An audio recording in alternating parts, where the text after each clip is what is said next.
Okay, we are ready to start this presentation. I'd like to welcome everybody to this presentation of MetaVRse, a local Greater Toronto Area company that has been doing amazing things with VR on the web. And we will be having a talk by Julie and Alan Smithson, the two co-founders of MetaVRse. Alan, take it away. Well, thank you so much, Alain, and thank you for the entire SIGGRAPH community for having us. We're super honored and excited to present to you. We've been working towards this for many, many years. I'll just tell you a bit about our quick history here, and then I'll let Julie take over. Back in 2016, we called the company MetaVRse, and we just thought it was a cool name because of Snow Crash, and it was great. Cool name. We'll spell it VRSE because we did everything VR. And the whole idea was we wanted to understand the entire industry, and we built everything from 360 videos to 360 camera rigs to a VR photo booth for Samsung. We did the first ever web AR project back in 2016 for our client. We just really we would look at all the different new technologies that were coming out and try to apply them to business logic, whether it be marketing or retail or meetings and collaborations or design. We just really tried a bit of everything. And the whole idea was to identify in the market where the market was going, where the challenges and deficiencies might be. And one of the things that kept coming up over and over again was the need to have a web-based solution. Nobody wanted to download apps, and there's a big drop-off when you deliver an app to a customer. You spend, let's say $1 a click, and then half of those people drop off because they have to go on an app. So there's this kind of push towards the open web, and that was one section. And then the other side was that it's really hard to build these things. You have to learn C# or C++, and you have to understand the fundamentals of 3D. It's not just like a bunch of JPEGs, which is cool, and video, it's got its own nomenclature. 3D has its own everything, and as you guys know, it's not that easy to get into. So, but what if it could be? What if it was easy and accessible and lower code, and you could still code, but maybe in JavaScript, the language of the web. And so this was kind of the whole idea of this. Over the years, we built over 100 projects using the existing incumbent engines. And one of the things we noticed is that we had to hire specialized people to build business applications, and you usually had to find them in the gaming community. And it's funny, the gaming developers will come over and they'll work on a project, but they're really hard. Their heart is in gaming. So I was thinking to myself, how do we enable the people that are already working for big corporations to also participate in this spatial revolution of using 3D and XR to deliver better training, marketing, retail, collaboration, all of these things together. And so we had our own accelerator where we identified a couple of really great startups, and one of them happened to be a company called Cherry 3D. They came up with their own rendering technology, which we'll show you today, right from the 3D model format all the way up to the delivery systems over the browser. We've solved many technical challenges, and what we'll do today is we'll do a live demonstration while explaining those technical challenges. So with that, I'll pass it over to Julie to introduce herself as well. Julie? No. Are you there? No. Are you there? Alain, she's listed as a guest. Could you please let Julie in as a panelist? Thank you. Okay, that's interesting. Technical difficulty, folks. Let me go and see what's happening here. They were not supposed to be in here. Yeah, I'm trying to see how. Just a second while I deal with this. No problem at all. Yeah, and this is why we practiced earlier, was to make sure this sort of stuff wouldn't happen. Okay. Well, what I'll do while you're doing that is I'll just kind of advance the slides here so that we're not waiting, and then you'll figure that out. And Julie, just jump in when you come in. So here we go. I'll introduce our team quickly. So first of all, MetaVRse, the product that we build is a 3D creation platform for the future of the $1 trillion spatial web. We believe that by making it easy to build and deploy 3D solutions to the world, whether it be a virtual world or maybe just a 3D application for training or something, by being able to do those instantly over the web, we really democratize access to this technology for everyone in the world. So our mission is metaverse creation for everyone. Our team consists of technologists and business people. Paul, Waleed, and Sergey have been working on this core technology for since they formed their company Cherry 3D within a month of us forming Metaverse. So it was kind of a natural fit. And we live 20 minutes from each other, not even 10 minutes from each other. It's incredible. We had to look all around the world to find people that are people in our own backyard. And then they've been working on this technology together. And before that, Waleed and Paul built one of the very first real-time bidding situations or online auction systems for a company they had where they were auctioning off large machine parts.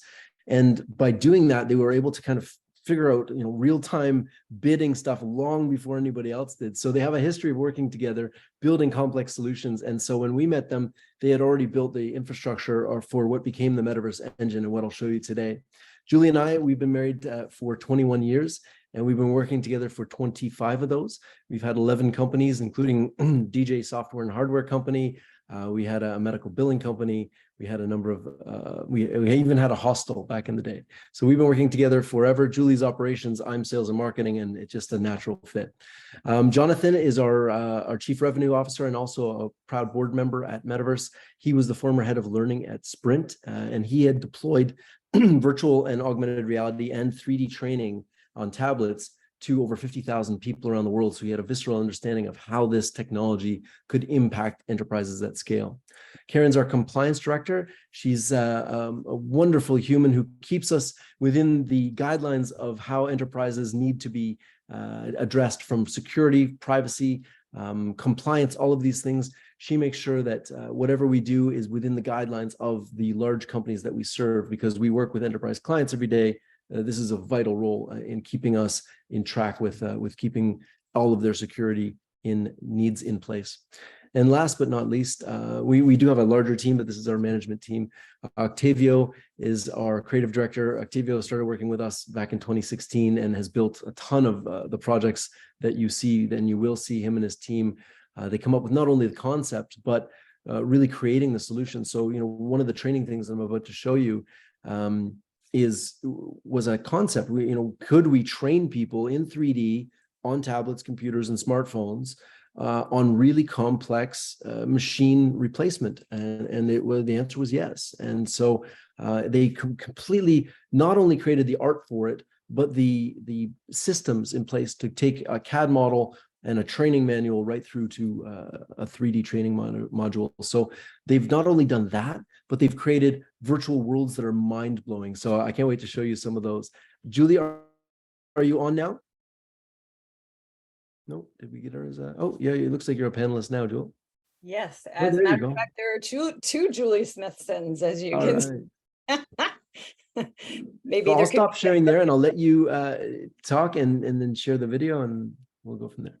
Yeah, sounds great. Okay. Hello, everybody. My name is Julie Smithson, and I am the co-founder and chief operating officer for MetaVRse, and really proud to be on this team of amazing and talented computer vision experts, immersive designers, compliance directors, and of course to the marketing strategy around this and bringing in clients to our leadership team. So thanks everybody for joining. I'm going to share my screen this time. Hopefully it won't be, hopefully this will work right. And we're going to play a video for you as well. So just bear with me as I skip ahead here. You can see my screen, right? Can you hear? Yep, we got you. Okay. Welcome to MetaVRse, the leading creation platform for the spatial web. We make it easy to create interactive 3D experiences and deliver them instantly to every modern device, computers, smartphones, and mixed reality headsets. The world is transitioning to Web 3, characterized by 3D websites, digital asset ownership, and pervasive AI integration. We work closely with major enterprises like Siemens Healthineers, Samsung, MasterCard, Mars, and Microsoft to bring immersive 3D experiences to everyone, from healthcare professionals to everyday consumers. Our mission at MetaVRse is clear: MetaVRse creation for everyone. We believe that by making 3D creation more accessible, we can empower individuals and businesses to participate in the spatial computing revolution. Our flagship product, the MetaVRse Engine, brings together the power of the open web with the possibilities of immersive technologies. Design and build 3D scenes, add custom interactions, and push to over 7 billion devices with just one click. Looking ahead, we're thrilled to announce MetaVRse Engine 2.0, our fully enterprise-ready upgrade featuring future-proof extensibility, enhanced security, and cutting-edge features.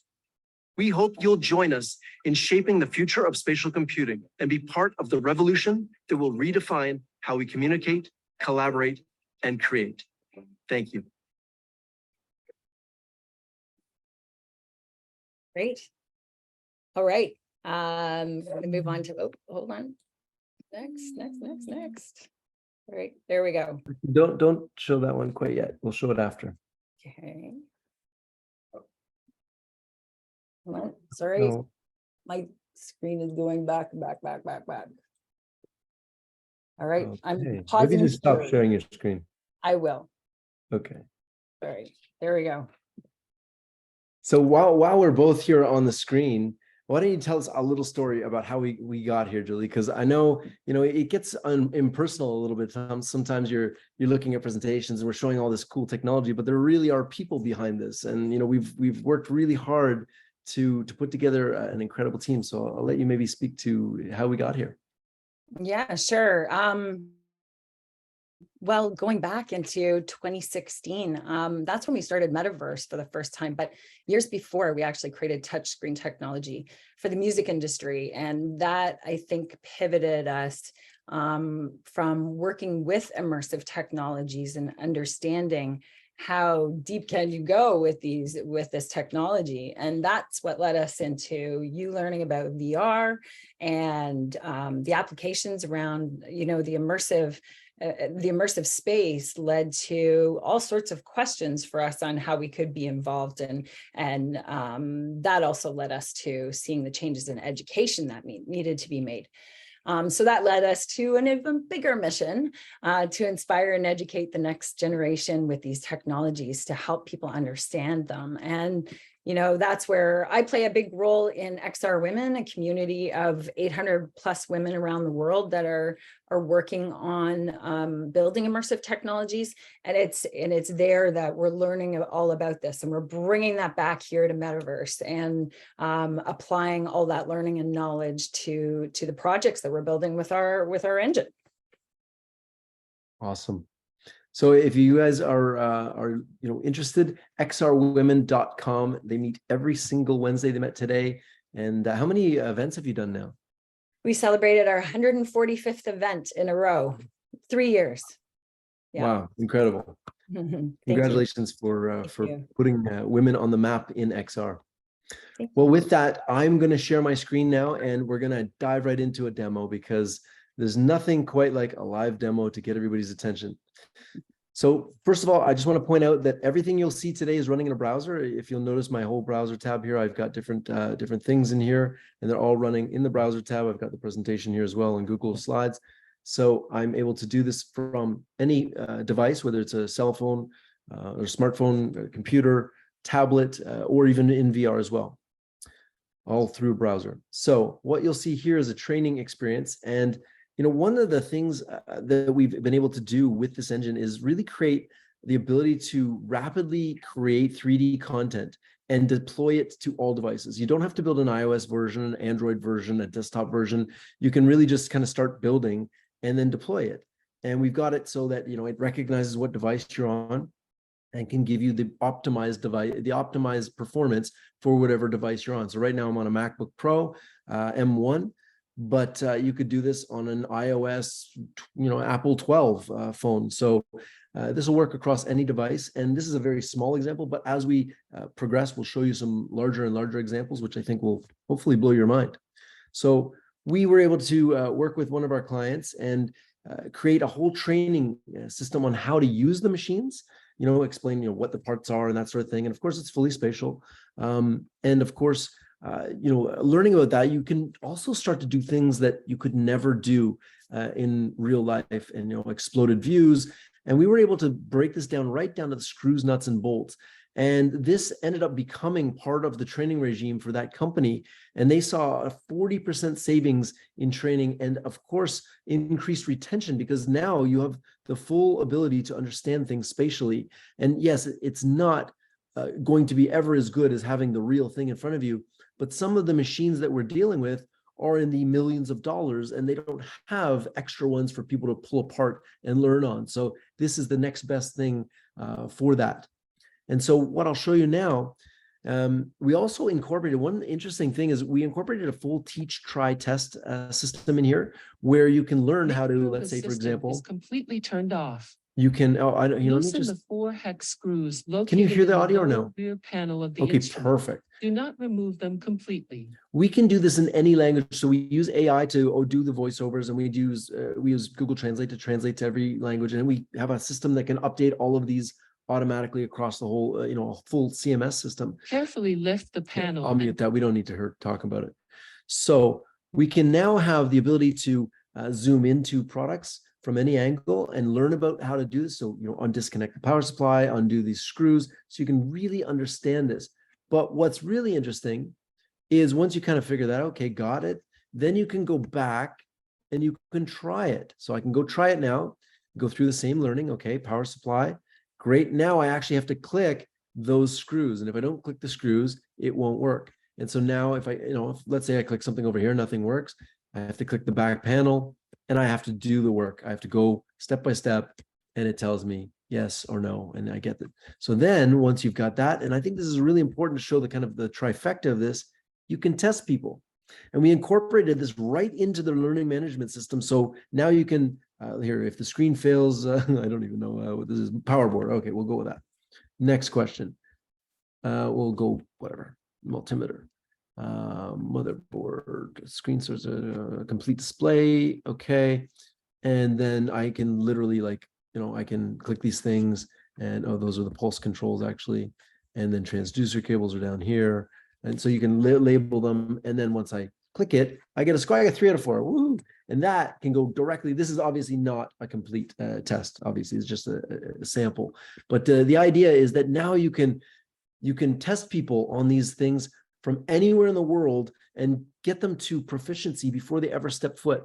Now, some of the technologies that we had to build for this it's really important to kind of highlight some of the technologies. So these buttons here, the overview, the ones that you see here, all these buttons, not the ones in the 3D space, but in the 2D space, are all based on an HTML or CSS HUD system. So you can use existing HTML and build it right in there.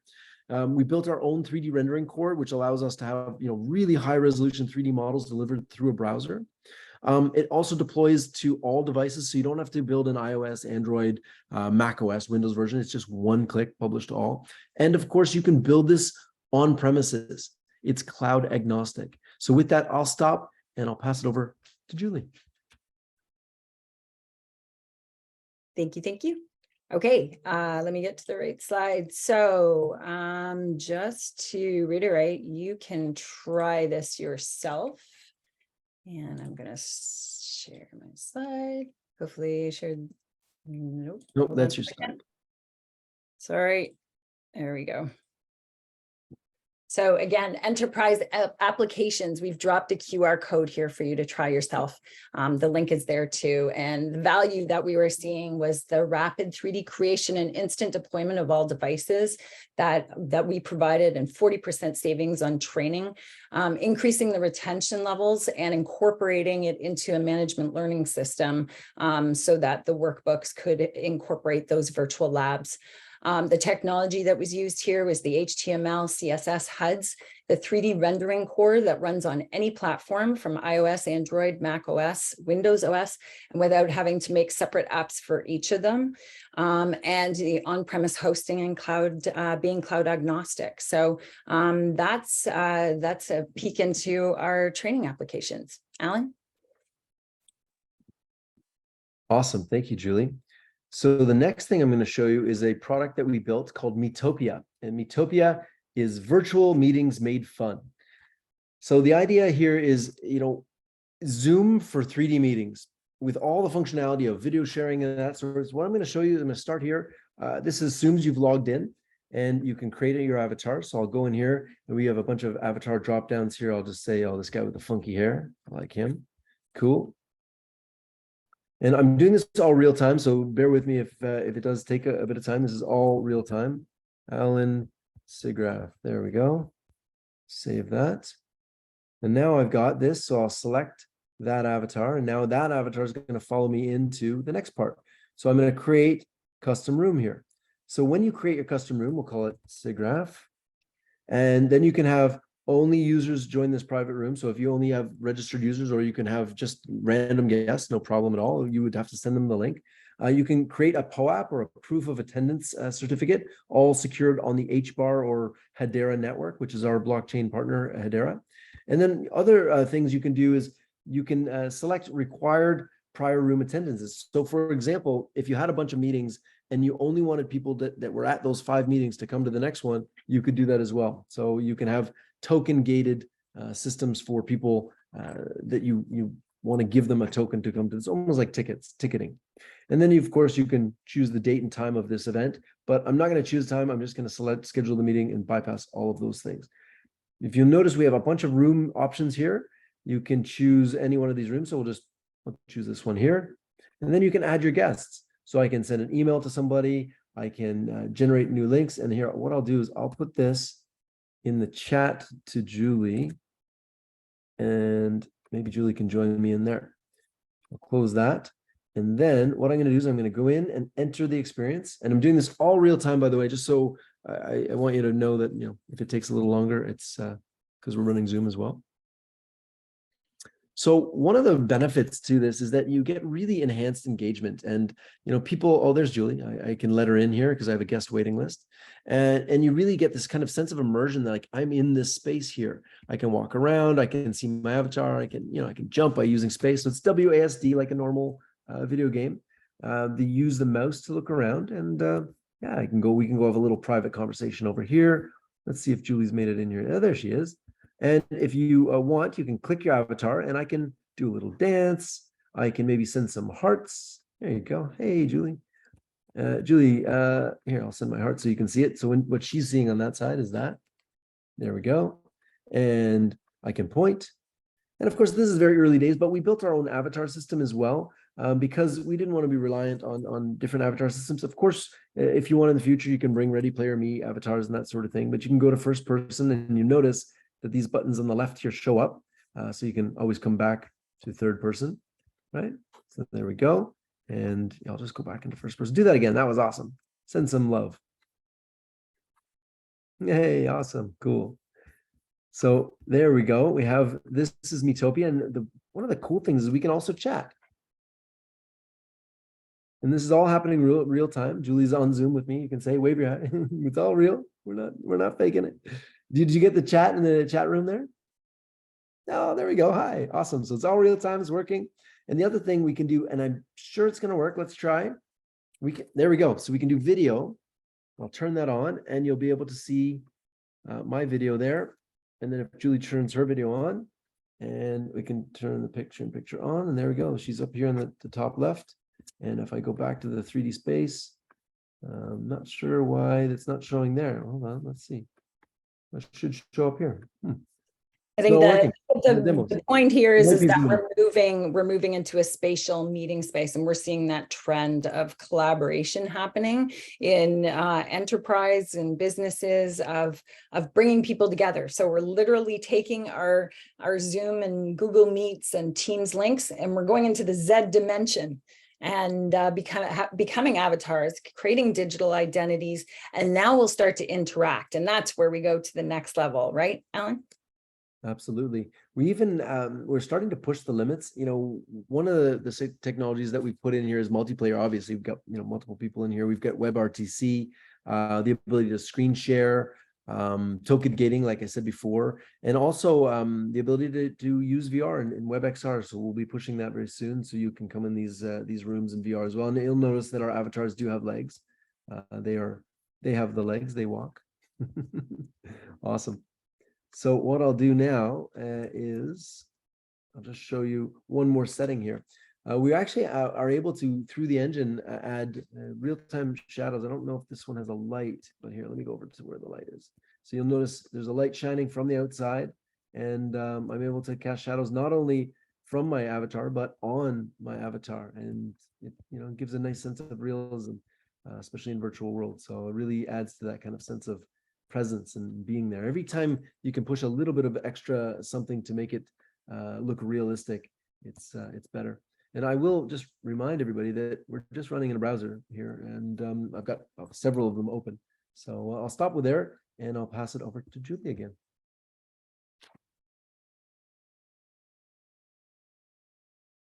Yeah, I think it's also, just to continue from what you were saying, Alan, the different measures of seeing shadows and qualities, it's really setting us up for being able to publish right to the web to every device, and then for the system to be able to adapt to whether you're in mobile or you're on a tablet or you're on a desktop. So we're building all of these settings.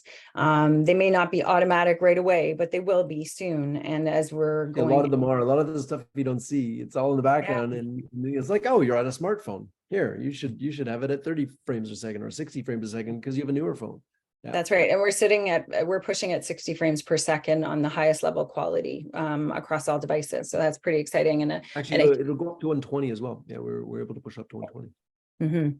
So that'll be great when we start to go immersive into VR and other headsets. So, Vito, are you going to show that slide? I am going to show this slide. Sorry, I was just finishing our conversation. So Metopia, real-time collaboration platform. The value that we're providing is enhanced engagement and immersion. We're providing value of cost and time efficiency around using tools like Zoom and Meets and being able to meet right away on the web. Accessibility, inclusivity, and flexible and scalable environments that can be customized. And the technology that we're using here is the multiplayer. It's RTC, real-time communications with chat, video, and screen share. It can be token gated entry with POAPs. And I think this is a great gateway into Web3 solutions where you can start to add NFTs and blockchain applications into the experiences. And WebXR, WebGL, GPU is all coming very soon. There's a code there, and I'm going to flip off this screen because it's starting to be a little glitchy and not repetitive. It's making me dizzy. What's happening? It's making me dizzy. His idea was a full to do a spinning 360. GIF. Love it. Okay, back over to you. All right, the next awesome thing we're going to show is the mall. The mall is the world's largest virtual mall. It is 100 floors. What you're about to see is floor 1, and you're about to see 50% of floor 1, half of floor 1, so about 500,000 square feet. It is, it's all, again, web-based. It's 100 floors, and each floor is 1 million square feet, so it's 100 million square foot virtual mall. So just like Metopia, you'll notice that the interfaces are all very similar, and that's because they are. And the idea, it was to have one code base that we could serve all sorts of different use cases. And so here we go. And you have your friends list as well, so you can invite people. You can also, I have 10,000 coins, and I'm uber rich in the coins, but we have a whole coin system for loyalty programs as well. And then let's go in. So this one might take a little bit longer because it's a much larger world. It's 500 megabyte world. And it's really interesting because a lot of the tech that we needed to do for this really comes down to something, so simple as multi-threading. Like the web traditionally, or up until now, really, you couldn't multi-thread. And so you were kind of limited by, being able to asynchronously load things. And so what you'll notice, we've been able to use that technology because we figured out multi-threading. We've been able to use that to create these kind of infinite LOD, we call them, or level of details in the distance, so that as I walk up to something in like different games, I can walk up to something and it gets better and better, the quality. So, I mean, the quality is also, pretty great from afar, but you'll notice when you really go up to something, it really gets super, and I'll go into first person. There's no aliasing, there's no, just very clean. You can even kind of take a look. Maybe I'll jump off here. What's down there? I can look up. Here, let me go into full screen here, give you the full effect. So yeah, got this beautiful spaces in here. We've partnered with In-World AI. They're a conversational AI, and you're going to be able to talk to concierge inside the mall using their amazing AI system. We've got all these little spaces, and you'll notice as I walk around here, things are actually developing. So you see in that far distance there, the room kind of developed. I'll move away here in that back where it says decor config. See, it went away there.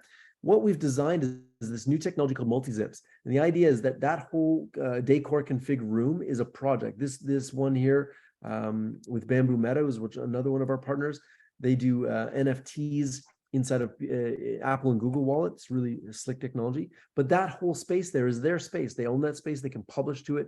And this art gallery here is all its own space as well. And so we are able to then publish them real time. So let's say I turn around, if you publish it and I turn back, it will change real time. And so it's really dynamic in that way. You don't have to, wait for an app update or anything like that. You can be in world and people can be pushing changes. This allows us to have many vendors all within a confined space working together and harmoniously.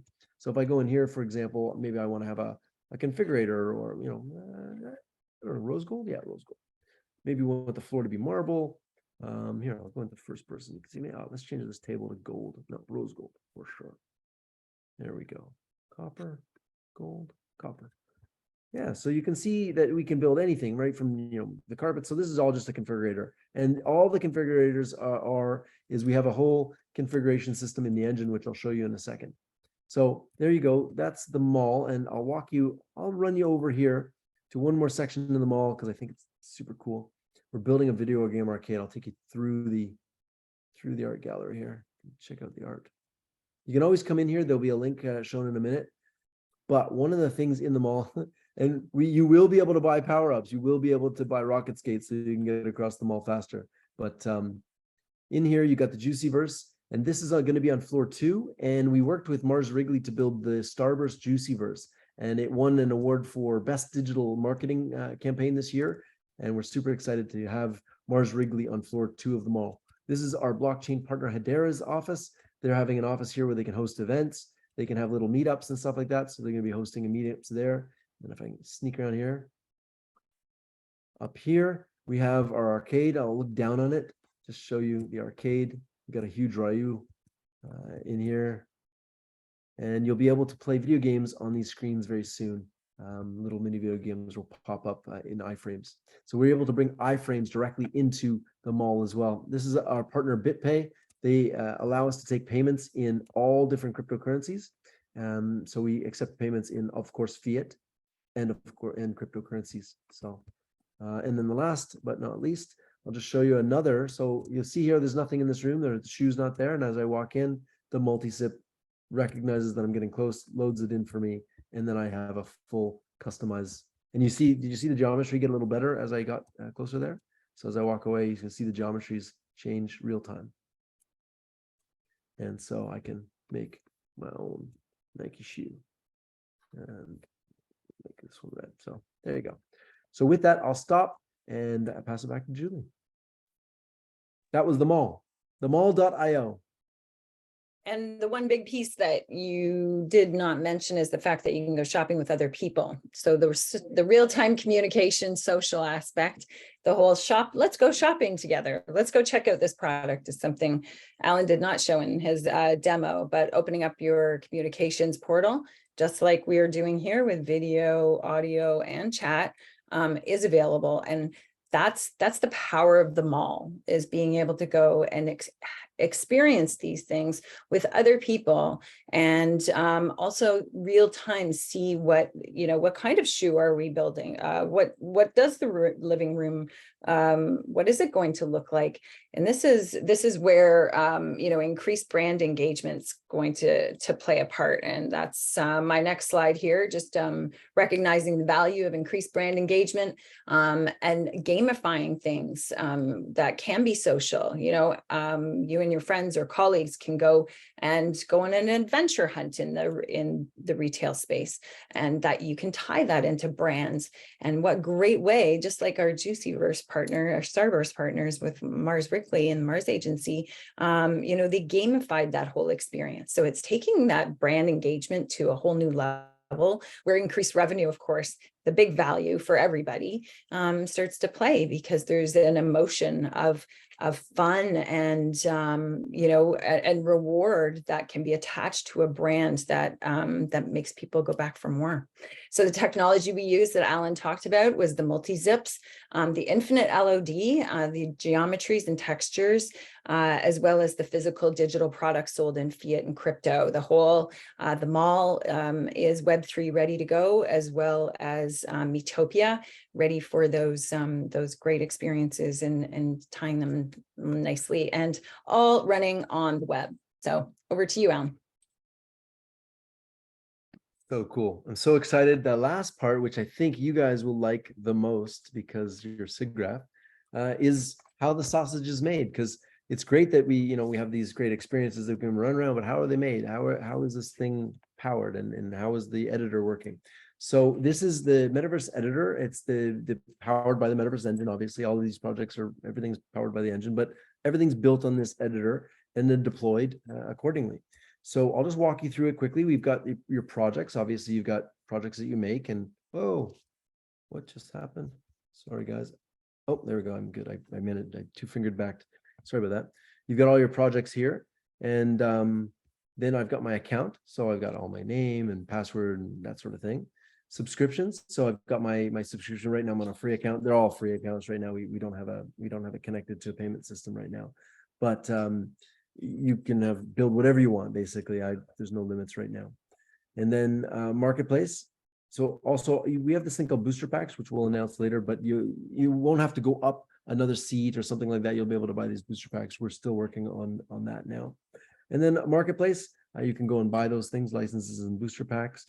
And then you can have different organizations. So this is super cool because you can add different admins and super admins to this, and really you can also have different workspaces. And this allows you to expand and have a whole group of people working together. So you have different workspaces, and each person in that workspace can now contribute as a member or an admin, or however you want them to contribute.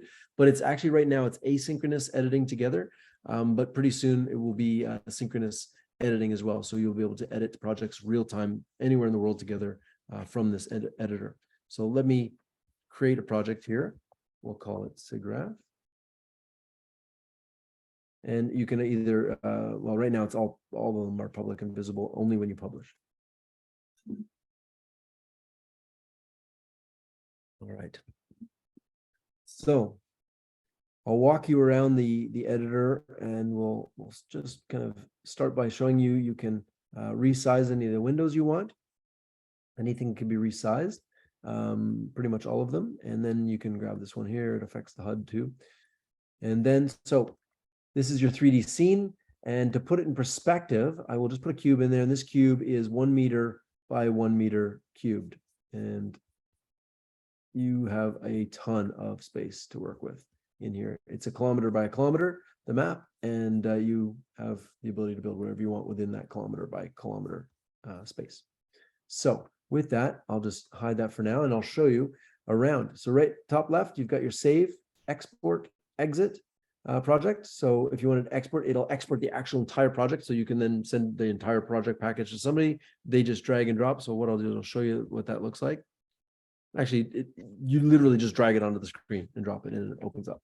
So we won't do that. You can rename up here if you wanted to. Won't do that. You have the ability to have different scenes. And right here, you can search for things in your, and this is everything that's in your space. So let's say, for example, I added a cylinder and I added a icosahedron, and maybe I just move that one over there, and we'll put that one over there, and there we go. So I got my three objects here, and you notice they're in here. So if I were to move one or highlight it, it highlights here and it highlights there. So whatever I click in the scene correlates to the 3D space as well. Okay. So underneath that, you have, and I'll get to these buttons in a second when we build stuff, but I'm just showing you around for now. Underneath here, you have the HTML HUDs, or the HUDs in general. If I click plus, you can see now that it opens up a panel over here. And whenever I click something in either the scene or the HUD or the asset, or the scene in the HUD rather, you notice that it opens up a panel here on the right. And then I can add my HTML text. I can change my styles. I can do my full editing from in here. And I have that whole panel on the side to deal with my CSS and HTML HUDs. So with that, I also can click on an object, and I have in this is the textures and stuff. So I'll give me a second and I'll show you that. That is really all the attributes of an object in the 3D space. But below this, so I'm going to go scene, HUD, and down below here is the assets. So these are all assets, not necessarily in the 3D world, but assets that may be there. So for example, this is a skybox, and we have a piece of JavaScript here. And what we're going to do is we're going to import a project real time here. And it's a project with a skybox, a roughness, texture, normal, metalness, and albedo, and then a FBX with an animation in it. So I'm going to make a new folder, call it robot1, and go upload. And you'll notice they're all uploading, and it uploads into the cloud, and it makes it available to me right away. And you'll notice that if I hide these ones here, I'm left with my robot. Oops, that one there. And I can move my robot. And if I want to rotate it, I can grab the gizmo change up here, where I can either change things. And if, let's say I want to move it, I can grab the arrow. If I want to resize it, I can hold shift. And if I want to, it's not going to look good with this, but let's say I want to stretch this square out into a rectangle, I can go control shift and stretch it. So you have the stretch feature as well. Okay. So now I'm going to turn off the rotate. And this button here is your grid, turn on and off. And the next one over is your snap to zero. So let's say I'm way out here, I forget where I am, and I don't know where I am. I can just snap to zero. This is 0, 0, 0. Okay. So I'll make that a little bit bigger. And then what I'm going to do is I'm going to put my grid back on so I know where everything is, because otherwise it's very disoriented. And there we go. Okay. So now that is your assets. And you noticed on the assets here that I imported these things, and let's add the texture files on here. So in the first one, you have the transform. You've got the ability to cast shadows, show shadows. So let's say, for example, I'm casting shadows and maybe I don't want it to show shadows on the thing. I'll leave it like that. Render back faces. I can turn that off as well. And then we're not rendering the back faces. Render FOV and then render LOD. These are all on by default, but you can turn them on and off. And front facing as well. Maybe you want to have a piece of maybe a name over the head that always faces you front, or maybe it's a volume or a video that you want to always face the person. You can do front facing and it'll always face the front. And I'll click this next one over here. And of course, these are just your positions, right? I can move it around. Put 0 there. And then you can scale as well and rotate, right? Put that back at 0. Okay, next thing here is your meshes. So you have a full mesh library here, meshes, materials, and groups. So I'm going to grab the meshes and I'm going to grab all of them by selecting here, and that selects all. And then I'm just going to take the roughness and put it on the roughness. And when you'll notice is I have real-time reflections off the skybox. So I put the roughness on, and then if I put the metalness on there, and the albedo, and the normals. All right, perfect. So now it looks like pretty realistic looking robot, looking good. Great. I got my shadows looking good. And maybe I want to put a plane underneath because I want to be able to see the shadows. So we'll put that down. We'll make it huge. Got a plane now. And let's just see if it's sitting on the plane. It's not. So I'll take it and bring it down. Oh, there, not too far. I'll go underneath it. And then what I have to do is I have to click that, the plane here, and go back into here and say show shadows. Then I go into this last button up here that I didn't show you yet. And this button up here right above the scene in the world is your world controller. And this allows you to do things like turn on shadows, show the skybox. Say I want to zoom out here and I'll show you the skybox, right? And that skybox is reflecting off. Everything is real time there. And then I'm going to click there again, and I can enable shadows, and you notice the shadows get turned on immediately. And then you have the background colors. So turn that off. You can change the background color if you wanted to. Oops, sorry, I have to turn that off. You can change the background color to whatever I want. I can enable FOV as well. I won't do that for now for the shadows. I can change the render method to default and off screen. There's two different renderers. I can change the FPS to whatever I want. I'll put 60 for this one. Can change pixel resolution. That's interesting for making smaller HUDs and stuff like that for mobile phones and stuff. Anti-aliasing, I'll leave it on for now. It's on by default, but you can turn anti-aliasing off. So if you're trying to squeeze a little bit extra power and you don't need the anti-aliasing, you turn it off. Portrait, landscape, or you can literally lock it to one of those based on the mobile phone. HUD scale, this is really interesting because when you have different HUD buttons, you can scale them all together rather than having to do them individually. It's really helpful. We have a physics debugger that basically shows you all the different things here, and I can add, let's say, for example, to my robot, I can add a rigid body, and I can, then have a rigid body that you can see that the rigid body is below the plane there, or below the thing, so I could actually bring that up and move it around. But I'll turn that off for now. So we don't need the physics debug for now, but you have it there. And then, of course, your FOV size, FOV toggle on and off, and I'm just going to leave those off for now. And then you can drop some CSS files in there as well. So for power users, we have something really interesting that I think you're going to like. So that is the world controller there. Now diving into the coding side of things, because we've really tried to minimize the code as much as possible. Up here, I'm just going to shrink this down so I get a little bit more real estate here. I know I'm sharing over the screen, but what I wanted to just show you is the ability to change the aspect ratio based on the size of your monitors and that sort of thing as well. Maybe for this presentation, I'll leave it where it was at 80. So what I'm going to show you now is I'm going to show you how to create a video. We're going to add a video. We're going to add a light. We're going to add a camera. We're not going to add a HUD, but we're going to add, that's it, actually, what we're going to do. So we're going to add a video, and I'm going to import a video. Just real time here. In 2 seconds, I got to go, and there it is. I'm importing the video, and I'll put it into my robot folder. Now, you can also host a video on, Amazon Web Services or Azure or something, and then put the link in here. So you can either put the link through the URL in here, or you can drop the file in there. So what I'm going to do is I'm just going to drop the video file in here. It's a very short video, so you don't have to worry about it. And I'm going to put it, I'm going to mute it. There's the video, mute. And then what I'm going to do is I'm going to put another plane in here. And I'm going to, let's go, because I need to know where 0 is. I'm going to grab this plane and I pull it out here, and I'm going to rotate it. And then I'm going to scale it out a bit, and I'm going to make it super white, really bright. And then what I'm going to do is I'm going to apply that video to it. Perfect. Let that save. Great. Okay. Then all I do, so I go back to my video that we made here. So the video's in here, and when I click on this plane, I just take the video that we made and drop it onto, oops, sorry, I have to be into the meshes. I just drop the video onto the albedo, and it's there. And there's my video. And then if I go back to the video and I press play, you notice that it plays real time. Okay, so perfect. Rid of that, rid of that. There we go. I'm just going to scale that up a bit.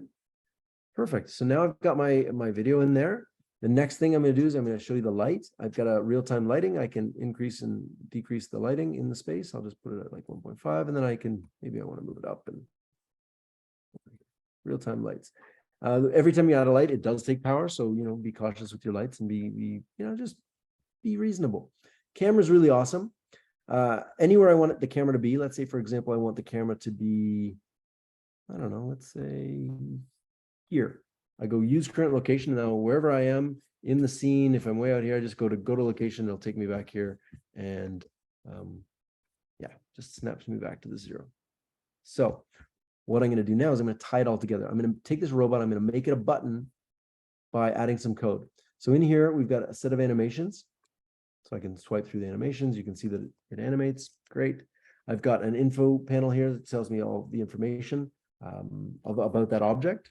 And then the last one is this really cool thing called the components or controller. And what this does is it allows me to add JavaScript from over here in the assets. I can grab a Mega controller, and this we will open this up to anybody who wants to build these we call them code snippets. But the idea here is that we have a piece of JavaScript. We have an onboard JavaScript editor you can edit directly from in here. And we've got this piece of JavaScript that when dropped on to a button or object in 3D space gives me all these different options. So it gives me a camera option. I take the camera that we made, drop it on, and say enable after camera.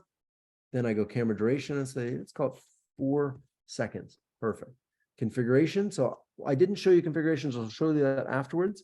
But object animation, all you do is take your object, your FBX in this case, which is now a C3B. What you'll notice is our system automatically converts to our Cherry 3D binary, because Cherry 3D was the original thing, and it's our nod to the original rendering technology company.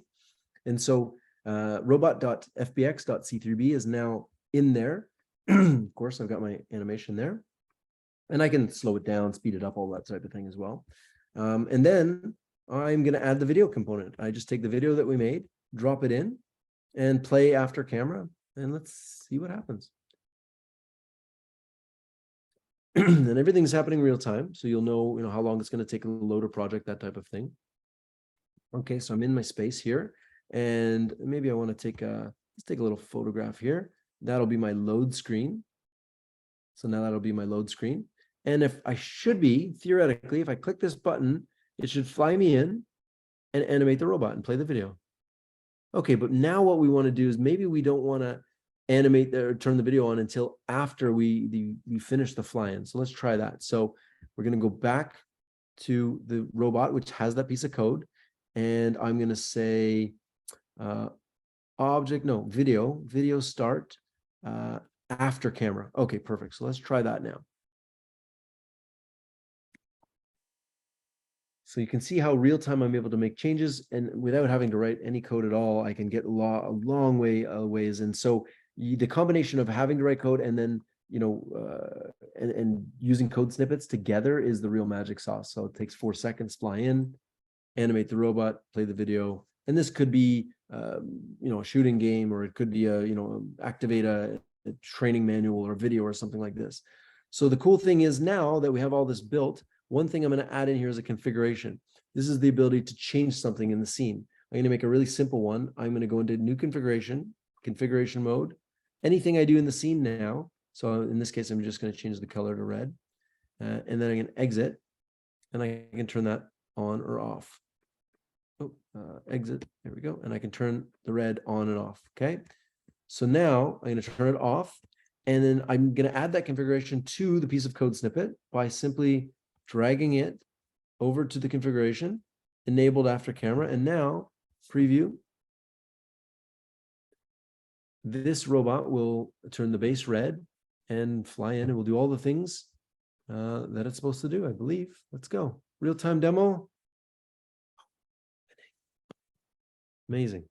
So there you have it. That's the basis for the engine. And of course, I'm just not doing it justice. Of course, you can now build massive virtual worlds like this as well, not just that. So to show you that it is real and live, I'm going to publish this project that we just built together, and you'll be able to shine your phone on the QR code right now and try it real time, just to show that I'm not, making this all up. You can do that now. Shine your phone on the phone camera on there, and I'll stop there. I'll pass it over to Julie in a second here. I'll just let people try that one more thing. I'll leave it for 5, 4, 3, 2. Sorry, there we go. That while people are scanning it, this is just the beginning, as you said, of what could be created in this, within this editor. And projects like the ultrasound, you know, with our partner, creating that and connecting it into business intelligence tools is the key. And being able to publish this right to the web is where we're leading to with interoperability within all of these systems. And that's what's important to business and enterprise. So there you can see Alan's creation, live web link, you know, fully interactable. This could be your website. This could be a training module, a retail experience. It could be anything. So, you know, this is where the mission of metaverse creation for everyone. Let me do a quick, whoops, sorry, I'm gonna just think it's wrong. Let me get this as a slideshow. I'm trying to manage my screens, but let me do a quick summary of the editor. So the 3D editor, the value is that it's web-based, so no app stores, permissions or commissions. 10 times faster to build and deploy experiences. You build once and it deploys everywhere. It's low code and professional onboard scripting. And we accept in the editor all major formats: OBJ, FBX, GLTF, JPEG, MP3 and MP4. The technology itself is multiplayer, multi-editor. You can save to Git, scalable Kubernetes infrastructure, and browser multi-threading. These are what makes this engine as powerful as it is. And you know, we didn't know in the early days about, you know, how the architecture would be built. But when you start to think about these experiences and all the different components that have to go into them, you know, the term multi-zips kind of gives it off too. You know, there's so many things going on within an experience, everything from a skybox to 3D assets to the marketplace to business intelligence tools. And you need to be able to have the power of a game engine to be able to support all of these transactions, all of these interactions, all of these experiences happening at the same time. So to have that run on a web browser and to connect with powerful business information tools to be able to feed inventory or HR evaluations or sales tools. This is the power of immersive technology and being able to go right to the web from as little, I say little, but it's pretty powerful as a handheld device to tablets to computers, and then moving into headsets. So the QR code is there. Sign up for your very own 3D creator account. It is our version 2. You will get the workspaces and you know, come join with us, create with us. Can't wait for, I think that's one of the most exciting things as a team. We always used to see, what are people creating? You know, like, how are you seeing this technology apply to your business and the solutions that you're looking for today? All right. So Alan, what's next? So maybe just show the HBAR. Oh, sure. slide. Yeah. Sorry. Yeah, this Don't worry about slide it. actually just, this slide actually just shows us the position in the ecosystem, you know, being web-based, low code, and some of the other competitors out there. But here we go. Yeah. Alan, do you want to speak to this? Sure. So Hedera is a layer 1. It's we say blockchain, but it's really a hash graph. It's a different way of looking at it. They were really proof of stake before that was a thing. The whole idea is that they've built a system that is of trusted nodes. So for example, IBM, Boeing, Dell, LG, Google, these are all nodes, and they serve a 3-year term as a governing council. And by having those nodes, it's now a trusted entity, so you don't have to do proof of work. And so they were environmentally friendly before anybody even thought of it. And so, you know, now that, you know, they're doing billions of transactions, they've done more transactions than Ethereum, they have to be efficient. And so they're able to do far more transactions than any of the other chains. And they're really focused on enterprise applications. And so we partner with them because we didn't want to, you know, we just didn't want to get caught up in the kind of crypto hype. We wanted to create real sustainable long-term solutions, and Hedera was the only choice that was evident for that. So we're super excited to partner with them. We've built this technology directly into the engine, so you can mint NFTs, you can have token gated rooms, you can create tokens, you can have a loyalty program, and all of the things we showed you, like Metopia is a whole platform for doing meetings. You could build your own platform for doing meetings. You could build, something better than we have. Amazing. Please do so. You could build your own virtual mall. Go build something amazing. The idea here is that we created as many test cases, as many use cases as possible. We've done the training, we've done meetings and collaborations, we've done retail, we've done marketing, and all of these things really are just to inspire you, the builders, the creators, to go forth and use this tool and create real value for not only your organizations, but yourself personally as well. Maybe you've got a band and you want to have a band jam or a presentation or a pitch or whatever it is you want to use these technologies for. They're yours to use, and we're just super grateful to be part of the SIGGRAPH community. And thank you. We'll take any questions that you have, and hopefully we can answer them. Thank you. And maybe before, I'm sorry, go ahead, Julie. closing slide there. So this slide, this QR code will take you to metaverse.com/links, and metaverse.com/links takes you to all the products that I showed you today, the editor, Metopia, and the mall. So you can go directly there. Great. Now that was very exciting. Thank you so much for this presentation. I had a couple of questions that I wanted to ask you. And by the way, just for participants who are online, you can submit your questions via the Q&A button at the bottom of the screen if you want to ask extra questions. But one of the first ones that I had was in terms of, say, practical limits, in terms of how many people can concurrently be avatars in a given scene. I mean, Sure. I'm sure there are performance implications and, effects of having too many people in. What are the practical limitations? It really comes down to the fidelity of your avatars and the size of the room and space they have. If you have, 4K textures and tons of stuff in your room, and you have, really high resolution avatars, it really comes down to that. If you want just a floating head, this is why avatars in Meta don't have legs, because the legs are computationally heavy, right? You got to calculate where they're going.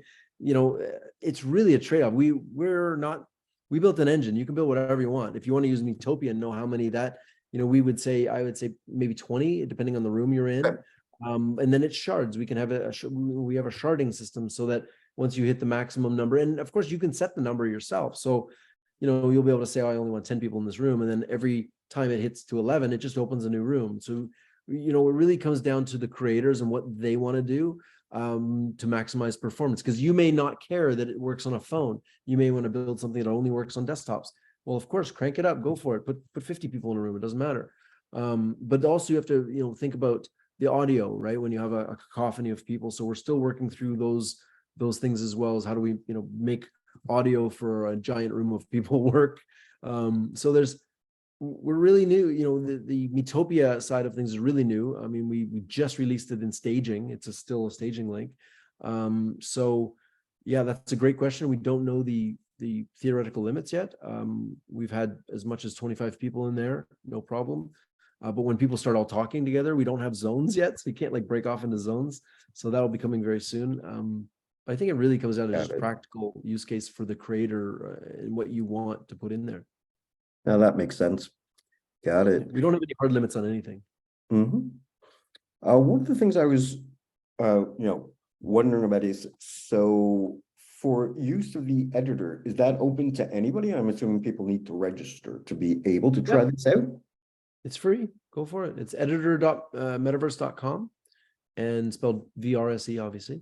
Mm-hmm. And it's free. You sign up, start creating immediately.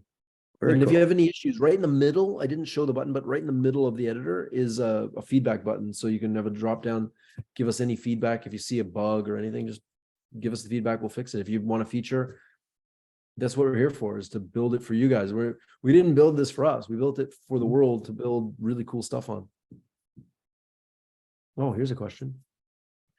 Do we feel that the delayed arrival of Web GPU has had an impact on fidelity and creativity in the 3D web behind PC?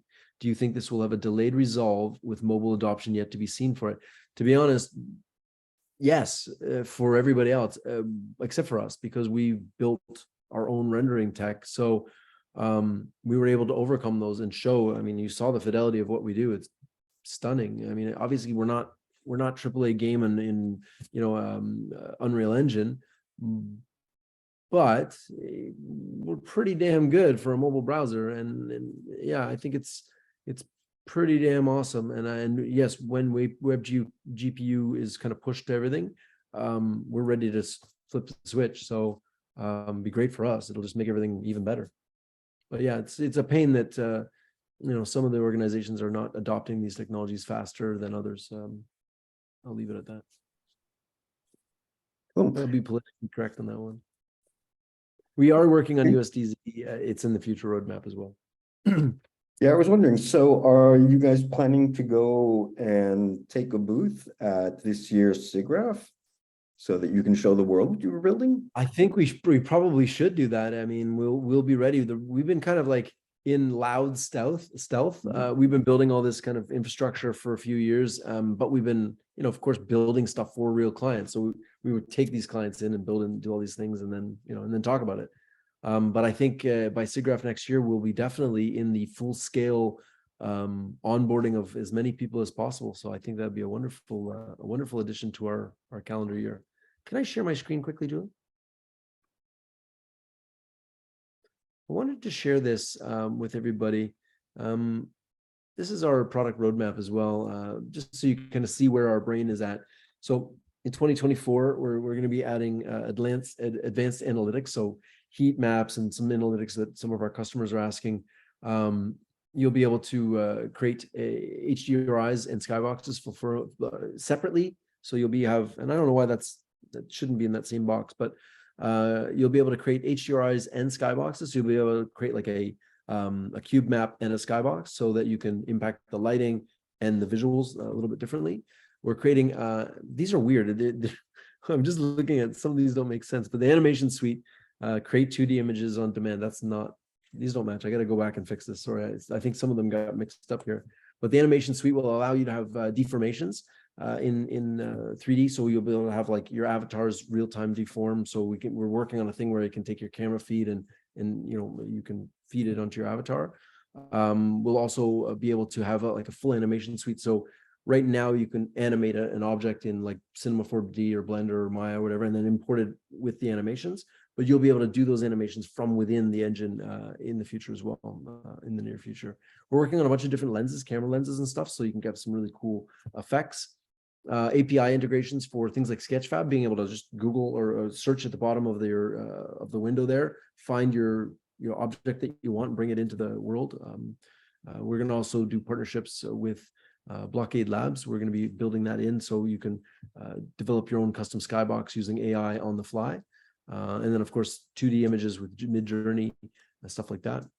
And then we're working towards standard certifications, ISO 27001, SOC 2. We're very close to the Kronos Group standard for retail. And then, GDPR and that stuff, we're fully compliant on those things as well. But into the future, we've got like shardless multiplayer. So having, 1,000-person environments, that would be super cool. I mean, it's a couple of years away, but I think, we're well on the path. We've proven some things in the lab. So I think it's possible within these timelines. And then, of course, mesh deformations for having those avatar animations, stuff like that. USD 3D model that may be pumped into 24 depending on the need for it, but we're waiting to kind of view it to see who wins the battle. Is it USD versus GLB? Clash of the Titans, who's going to win? I don't know. So we'll find out. And then visual scripting is something we're really excited about too. So being able to kind of map out map out your things in a nice visual scripting manner. So I'll leave it at that. Obviously, real-time ray tracing. That's the penultimate. We're really kind of pushing the limits of what we can do with real-time shadows and reflections and stuff like this to kind of give you that realistic without having to have your phone explode in your pocket or in your hand, because it'd be very hot if we tried to push real-time ray tracing on a mobile browser right now. So I'll leave you with that. I'll stop there. Okay, other question is, how big is the team? I look at your aggressive schedule and figuring, okay, you must be like thousands. Actually, no, we're 21 people around the world, and we're raising capital right now. So we just opened our round. So we'll be probably expanding to, by the end of next year, roughly 50 people, I think 50 to 60 people, depending on how quickly the technology is adopted. Now, pretty impressive for such a small team. We were much bigger. So when we were building the infrastructure of it, we bulked up to 40 people and we built all the things. And then as we were using some contract labor as well. So it was great. We were able to build the infrastructure of it on a shoestring. We funded this whole thing up until this point through revenue and through our own resources. And so the idea was to get it to the product market fit area and then raise capital, because the big dilution rounds of any startup come at the beginning. And so we already had revenue. We had a product. We just needed to really make it a world-class product, which we have now. Okay. I was really interested by what you demoed with the mall and see a lot of e-commerce applications. How big do you see the mall becoming? Can I take that one? Sure. Yeah. Sure. Well, I can. One of the use cases that we didn't go deeper into is the MetaVRse, and how we proved a first in the world with a transaction that happened through that brand engagement. What we proved out with the MetaVRse was an experience that started in store with a QR code with a package of candy, and then bringing them into an immersive world where the user would explore the space and create something, try on a t-shirt for their avatar, and then play a game. And the game itself, once they won, a reward was added to that user's wallet. And in the wallet was a MetaVRse pass that they could take directly into back into the store to get 50 cents off of that package of Starburst again. And that was real time, validation that creating an immersive experience like this, even if it's on desktop or mobile device where you can create an avatar, you go into this world and you're going to go into, this was fun to make. It was, there's a bunch of chews here that you can walk into, the Starcade, and the show and the studio. But if you go into the Starcade, Alan will show you where there is a game. There's a couple of different things to play in here, but there's a get lost and found game where the users would go in and collect the gamify everything. You can see he just changed his avatar t-shirt. This is the game here. So this game actually is linked to a Web3 deployment of that coupon. So this is where I see this going. To answer your question, is really seeing that Web3 gamified, interactive, and it can be social. I can jump into the mall with Alan, and as avatars, we can run around and dance together in the disco here and that sort of thing. And you can do it together. You can open up your camera and you can do these things together. So again, it's the mall itself, we have the potential now to add the marketplace and add the rewards and the badging and the tokenization of being Like there. Roblox for retail. Yeah, exactly. It's Roblox for retail. Oh, really? So I hope that answers your question, but I thought that was Oh, really, perfectly, Julie. the MetaVRse was a really, a big power play in validating how consumers can engage with both the immersive experience as well, and then take that and make a transaction to buy that product. And that's exactly what Mars Wrigley wanted to see. Right. No, I look at the potential that this has, and I'm really impressed. I mean, again, just coming from my days at Amazon where, yep, I wish I had known about this technology while I was there. Absolutely. It didn't exist then. We had to make That it. may have been the reason why I didn't know about it. Yeah. No, very cool. Oh, one other thing too. So I've tried, the editor on my cell phone, And one thing that I was looking at is, are there any plans to add in accelerometer and gyroscope support for the devices that have them, so that you could use your mobile device as a virtual camera into the metaverse? So we can already do that through WebXR. So yeah, it's already part of the thing. I can walk around and use AR out of the box. So if I want to make a portal and I walk into the portal, is that what you're talking about? Something like that? Yeah, no Well, problem. no, it's more, I mean, basically, just thinking of another project that I worked on, some folks that I'll introduce you to. But basically, one of the things that I worked on, this was about 7-10 years ago or so, where we built out an environment to let people look at virtual renditions of furniture in their own office space. And what you would do is you could actually take it on your cell phone and use your cell phone as the camera, looking around to go and see what was happening. And it was amazing to see how people reacted to that, not having to think of whatever commands you had to think about, because the camera metaphor is so powerful. And technically it's not difficult. I was just wondering whether that was on your radar scope. So I'm assuming you mean just like ARC and your like a SLAM algorithm where you can walk around something? Well, I mean, basically, your phone is your camera into this So virtual. WebXR does that Yep, automatically yeah. out of the box. So we've had that capability. It's in our video as well. You'll see the AR in the video. What we found, and this will change, I'm sure, is that less than 1% of all usage uses that AR feature. Now, as people become more familiar with it, that's what we found right now. Okay. So we've had the functionality since the beginning, since we launched in 2020, and it's just nobody ever used it. It's there. We promoted it heavily, and it didn't. It turns out walking around something, and furniture is a very edge use case, and it's a great use case.